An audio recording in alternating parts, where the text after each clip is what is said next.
আজকের ক্লাসে উপসর্গ না শেখাতে পারলে এই দুটো স্মার্টফোন তোমার, কি বিশ্বাস হচ্ছে না? আসো তাহলে আমরা উপসর্গের ক্লাসটা করেই দেখি। উপসর্গ হচ্ছে যে এমন কতিপয় শব্দাংশ যেটা শব্দের পূর্বে ব্যবহৃত হবে, এবং তোমরা জানো যে এই এইচএসসি এবং অ্যাডমিশনে এই উপসর্গটা কিন্তু সমভাবে গুরুত্বপূর্ণ, এবং আমরা কোনো কারণে কিন্তু উপসর্গটা স্কিপ করতে পারি না। উপসর্গ প্রথমে আমাদের দেখতে হবে যে উপসর্গটার কাজগুলো আসলে কি, বা উপসর্গ জিনিসটা আসলে কি করে। উপসর্গ মানে হচ্ছে যে যেটাকে আমরা ইংরেজিতে বলি প্রিফিক্স, অর্থাৎ মূল শব্দের পূর্বে কতিপয় শব্দাংশ যুক্ত হবে যেগুলো বিভিন্ন কাজ করে থাকে। আমরা এক এক করে কাজগুলো একটু দেখি। উপসর্গের প্রধান কাজটা হচ্ছে যে নতুন অর্থবোধক শব্দ তৈরি করা। উপসর্গ নতুন নতুন শব্দ, অর্থবোধক শব্দ তৈরি করবে যখন শব্দের পূর্বে যুক্ত হবে। যেমন ভাত, ভাত শব্দের অর্থ যখন উপসর্গ যুক্ত হবে তখন প্রভাত বলতে প্রকৃষ্ট আলোটাকে কিন্তু আমরা বুঝতেছি, প্রকৃষ্ট আলোটাকে কিন্তু আমরা বুঝতেছি। তার মানে এই যে উপসর্গটা যুক্ত হলো, এই উপসর্গটা যুক্ত হওয়ার মাধ্যমে কিন্তু একটা নতুন অর্থবোধক শব্দের কিন্তু তৈরি হয়েছে। উপসর্গ শব্দের অর্থের পূর্ণতা সাধন করে। পূর্ণতা মানে কি? অর্থাৎ এমন একটা অর্থকে সে এটার পরিপূর্ণতা দান করবে, এটাকে কি করবে? পুরোপুরি এটাকে স্পেস দিবে। যেমন আমরা একটা শব্দ বললাম ভ্রমণ। ভ্রমণ শব্দটা আমরা কোন অর্থে ব্যবহার করি? ভ্রমণ শব্দটা আমরা ব্যবহার করি কোনো একটা জায়গায়, ধরো যে এইরকম কোনো একটা রাউন্ড সার্কেল বা কোনো একটা জায়গার মধ্যে আমরা গেলাম, কোনো একটা পার্কের মধ্যে গেলাম। তো ওইটা যাওয়ার পরে আমরা কি করলাম? ভ্রমণ করলাম। তার মানে এলোপাতারি ঘোরাফেরা করা, এলোপাতারি ঘোরাফেরা করা। কিন্তু যখন এই ভ্রমণ শব্দের পূর্বে পরি উপসর্গটা যুক্ত হবে তখন পরিভ্রমণ মানে হচ্ছে চতুর্দিকেই কিন্তু ঘোরাফেরা করা, অর্থাৎ একটা বাউন্ডারিজের মধ্যে, একটা সারাউন্ডিং এর মধ্যে তুমি যখন পুরোটা জায়গা ঘোরাফেরা করবা তখন সেটাকে বলা হবে পরিভ্রমণ। তার মানে উপসর্গের অন্য একটা কাজ হচ্ছে উপসর্গের শব্দের অর্থের পূর্ণতা সাধন করে, শব্দের অর্থের সম্প্রসারণ ঘটায়, অর্থাৎ এটার মাধ্যমে কোন একটা জিনিস এনলার্জ হবে, বড় হবে। যেমন আমরা বললাম যে পূর্ণ। পূর্ণ বলতে আমরা এক জিনিস বুঝি, ধরো যে একটা, আমি এটা তোমাদেরকে প্রায়ই বলি যে একটা বোতল আঁকলাম, হ্যাঁ, এই যে একটা পানির বোতল, এই বোতলটা আমি বললাম যে এই পানির বোতলটা পূর্ণ অবস্থায় আছে, পানি দ্বারা পূর্ণ আছে। তার মানে হচ্ছে যে তুমি বুঝবা যে এটার মোটামুটি এটা যে যতটুকু কোয়ান্টিটি বা দরকার ততটুকু সে রেখেছে, মানে ম্যাক্সিমাম পানি অবস্থায় আছে, পানি দ্বারা পূর্ণ অবস্থায় আছে। কিন্তু আমি যখন বলবো যে এই বোতলটা পানি দ্বারা সম্পূর্ণ বা পানি দ্বারা সম্পূর্ণ অবস্থায় আছে, তার মানে তুমি বুঝবা যে এটা পুরোপুরি একদম মুখ বা এটার যে ছিপটা সেটা বরাবর আছে। অর্থাৎ উপসর্গ শব্দের অর্থের কি করে? সম্প্রসারণ ঘটায়। শব্দের অর্থটাকে কি করে? বোতল, বোতলের মধ্যে যে পানিটা এটা পূর্ণ অবস্থায় আছে বলতে আমরা এক অর্থ বুঝি, যখন বোঝানো হবে যে এটা পূর্ণ অবস্থায় আছে বা এটা সম্পূর্ণ অবস্থায় আছে তখন কিন্তু এটার আমরা এনলার্জ বা সম্প্রসারণ একটা রূপ কিন্তু আমরা এখানে দেখতে পাই। শব্দের অর্থের সংকোচন ঘটায়। শব্দের অর্থটা কি করবে? ছোট করে ফেলবে। ধরো একটা শব্দ আমরা বললাম যে নজর। এখন নজর বলতে কি জানো? নজর বলতে আমরা বুঝি যে এটা ভালো নজরও বোঝাই, মন্দ নজরও বোঝাই, তাই তো? নজর বলতে কিন্তু আমরা দুইটা জিনিসকেই বুঝতেছি। শব্দের অর্থ সংকোচন কিভাবে ঘটায়? যখন আমরা বদ নজর বলবো, কি বলবো?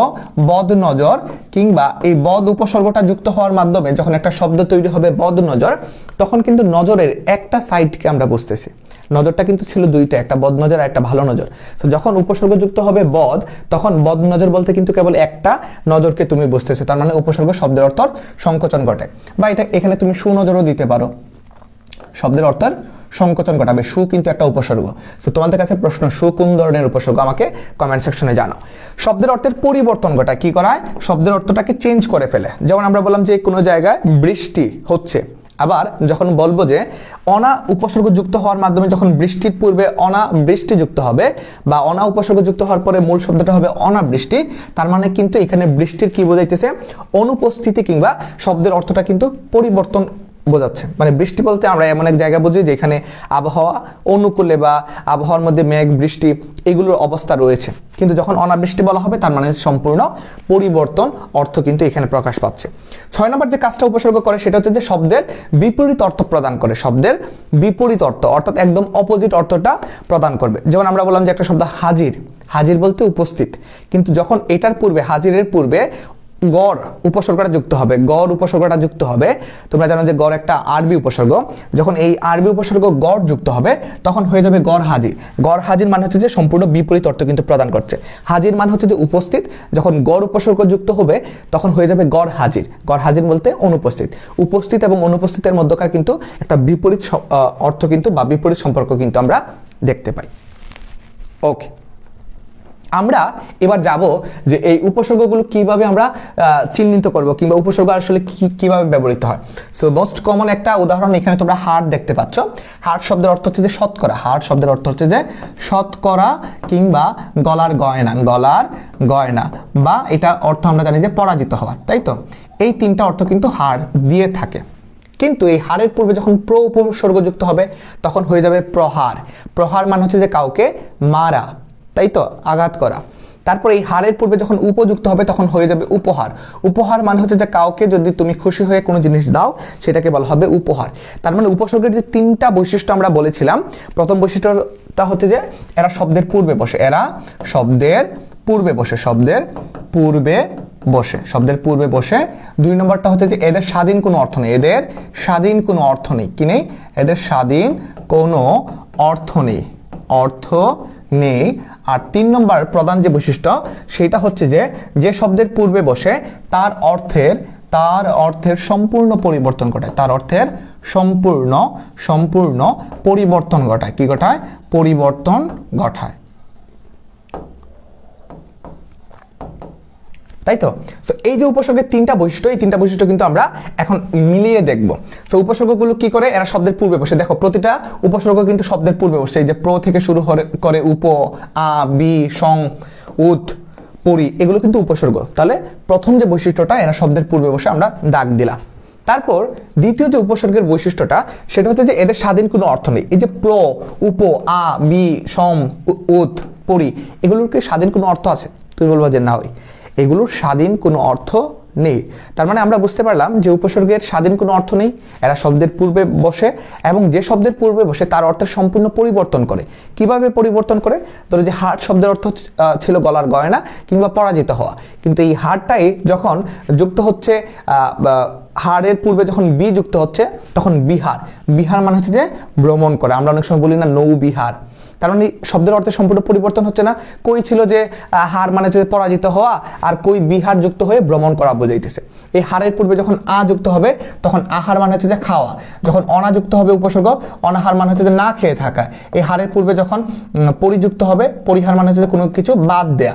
তার মানে এই যে উপসর্গগুলো যুক্ত হচ্ছে, আ, অনা, প্র, পরি, বি, সম, অনু, নি, হ্যাঁ, এগুলোর মাধ্যমে শব্দের অর্থের সম্পূর্ণ পরিবর্তন সাধিত হচ্ছে। এখন আসো তোমাদের মোস্ট কমন একটা প্রশ্ন, এবং যেটা ঢাকা ইউনিভার্সিটির বি ইউনিটে, টপ একটা ইউনিটে এই প্রশ্নটা এসেছিল যে উপসর্গের অর্থবাচকতা নেই কিন্তু অর্থদ্যোতকতা আছে। আমি জাস্ট তোমাদেরকে বলে দিব, তোমরা বুঝে ফেলবা যে উপসর্গের অর্থবাচকতা মানে কি জানো? উপসর্গের, আমি একটা ব্ল্যাঙ্ক স্লাইডে এখানে তোমাদেরকে নিব। এখানে আমরা দেখাবো উপসর্গের আমি বেসিক জিনিসটা তোমাদেরকে দেখাই দেবো। উপসর্গের অর্থবাচকতা নেই, অর্থবাচকতা নেই কিন্তু অর্থদ্যোতকতা আছে, তাই তো? অর্থদ্যোতকতা আছে। এখন আসো, এই যে উপসর্গের অর্থবাচকতা নেই কিন্তু অর্থদ্যোতকতা আছে, এটার মাধ্যমে আমরা সহজ করি। উপসর্গের অর্থবাচকতা মানে হচ্ছে এক কথায় উপসর্গগুলোর অর্থ নেই। কি নেই? স্বাধীন কোনো অর্থ নেই। আচ্ছা, আমরা এটা মার্ক করলাম। অর্থদ্যোতকতা শব্দের অর্থ হচ্ছে যে অর্থের পরিবর্তন করার ক্ষমতা, অর্থের পরিবর্তনের ক্ষমতা, তাই তো? অর্থের পরিবর্তনের ক্ষমতা। সো উপসর্গগুলো কি পেলাম? উপসর্গগুলোর অর্থ নেই কিন্তু অর্থদ্যোতকতা কিংবা অর্থের পরিবর্তন করার ক্ষমতা রয়েছে, যেটা আমরা আগের স্লাইডগুলোতে দেখেছিলাম। যে এই যে একটা শব্দ উপসর্গ লিখলাম আমরা ধান, এই ধান শব্দের অর্থ হচ্ছে যে অর্থকরী ফসল, তাই তো? অর্থকরী ফসল। কিন্তু এই ধানের পূর্বে যখন প্র যুক্ত হবে, এই ধানের পূর্বে যখন পরিযুক্ত হবে, এই ধানের পূর্বে যখন অভিযুক্ত হবে, এই যে উপসর্গগুলো যুক্ত হবে, তখন কিন্তু তুমি মিলাই দেখতে পারবা এই প্র, পরি, অভি, এইগুলোর উপসর্গের অর্থবাচকতা কিংবা অর্থ নেই। এগুলোর কি স্বাধীন কোনো অর্থ আছে? প্র, পরি, অভি, এগুলোর কি স্বাধীন কোনো অর্থ আছে? উত্তর হচ্ছে যে না, অর্থ নেই, কিন্তু অর্থদ্যোতকতা আছে। তার মানে কি? অর্থটাকে দ্যোতনা করার বা ব্যঞ্জনা করার, পরিবর্তন করার ক্যাপাবিলিটি বা সক্ষমতা রয়েছে। কিভাবে সক্ষমতা রয়েছে? ধান মানে অর্থকরী ফসল, কিন্তু প্রযুক্ত হওয়ার পরে প্রধান মানে হচ্ছে যে প্রিন্সিপাল কিংবা মূল বিষয়, তাই তো? মূল জিনিস। ধানের পূর্বে যখন পরিযুক্ত হবে, পরিধান মানে হচ্ছে যে টু ওয়্যার সামথিং, তাই তো? পরিধান করা মানে তুমি কিছু পরতেছো, কাপড় পরতেছো, হ্যাঁ, তুমি জামা পরতেছো, তুমি শার্ট পরতেছো, তার মানে ধান ছিল অর্থকরী ফসল, কিন্তু উপসর্গগুলো যুক্ত হওয়ার পরে, পরিযুক্ত হওয়ার পরে হয়ে গেছে পরিধান, টু ওয়ের সামথিং, তুমি কোনো কিছু পরতেছো, কাপড় পরতেছো। তার মানে অর্থ দ্যোতকতা আছে। এগুলো যখন শব্দের পূর্বে যুক্ত হবে তখন কিন্তু অর্থটার দ্যোতনার সৃষ্টি হচ্ছে, পরিবর্তিত হচ্ছে, তাই তো। তারপর অভি যখন যুক্ত হবে তখন কি হয়ে যাবে? অভিধান। অভিধান মানে হচ্ছে যে ডিকশনারি, CTIONAR, ডিকশনারি, বা এটাকে আমরা বলতে পারি বাংলায় বলি শব্দকোষ, যে জায়গায় শব্দ ভান্ডার কিংবা শব্দ জমাট আছে কিংবা শব্দ রয়েছে, তাই তো, অনেকগুলো শব্দ রয়েছে। অভিধান। তার মানে দেখো তো, অভি উপসর্গ যুক্ত হয়ে ধানের পূর্বে কি হয়ে গেছে? অভিধান। অভিধান মানে হচ্ছে যে শব্দকোষ কিংবা আমরা সহজ ভাষায় যেটাকে বলি ডিকশনারি। তার মানে তুমি এখন গুছিয়ে, তোমার কাজ হচ্ছে এটা লেখা। আমি সময় থাকলে এখানে লিখে দিতাম, কিন্তু তোমাদেরকে জাস্ট বেসিক জিনিসটা আমি ধরাই দিলাম যে উপসর্গের অর্থবাচকতা নেই, মানে হচ্ছে যে উপসর্গগুলোর অর্থ নেই। যেমন বাংলা উপসর্গ ও, অগা, অজ, অনা, আ, আর, আন, আব, ইতি, উন, কত, কু, নি, পাতি, বিভর, রাম, শশা, সুহা, এগুলোর কি স্বাধীন কোনো অর্থ আছে? বা আমি যদি বলি যে এগুলো কি মিনিংফুল, তুমি বলবো যে না, মিনিংফুল না। কিন্তু এইগুলো কি কাজ করে? এইগুলো শব্দের পূর্বে, একটা মূল শব্দের পূর্বে যুক্ত হয়ে ওই অর্থটাকে বা ওই মূল শব্দটাকে পুরোপুরি পরিবর্তন করে ফেলে। সাপোজ আমি লিখলাম গমন, গমন একটা শব্দ, কিন্তু এর পূর্বে যখন আ উপসর্গ যুক্ত হবে তখন হয়ে যাবে আগমন। গমন মানে হচ্ছে যে যাওয়া, আগমন মানে হচ্ছে যে আসা। তার মানে শব্দের অর্থের কি পরিবর্তন করতেছে না?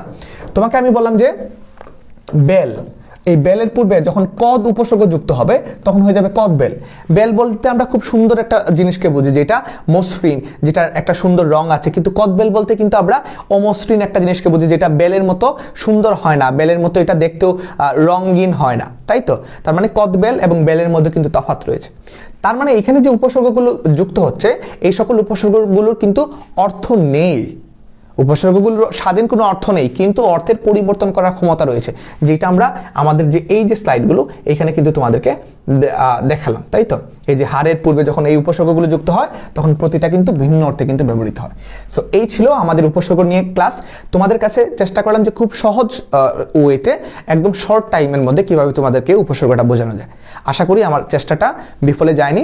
এবং আমি তোমাদের সাথে ক্লাস নিয়েছিলাম মারজানি খান অন্তর, এবং আমি পড়াশোনা করছি ঢাকা বিশ্ববিদ্যালয়। আমি চাই তোমাদের এরকম ব্যাকরণের এবং বাংলার জটিল জটিল বিষয়গুলো খুব সহজে যাতে সমাধান দিতে পারি। সো আজকের মতো এই পর্যন্তই। সবার জন্য শুভকামনা রইল। আল্লাহ হাফিজ।